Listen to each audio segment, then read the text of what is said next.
कितने भी अच्छे कर्म कर लें, पर जिसने आपको बुरा कहना है वो बुरा ही कहेगा।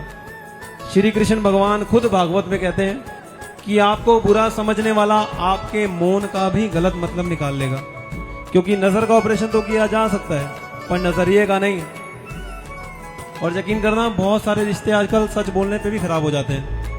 श्री कृष्ण भगवान कहते हैं अगर इस दुनिया में तुम्हारा कोई वैरी नहीं है, कोई दुश्मन नहीं है, तो इसका मतलब आप वहां भी चुप थे जहां आपका बोलना बहुत जरूरी था।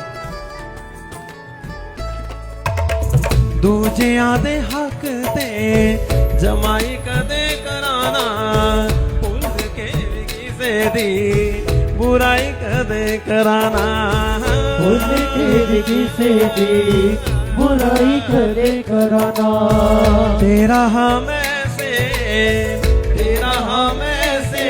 एहसास विच रखी, मैनू मेरे माल का औकात विच रखी।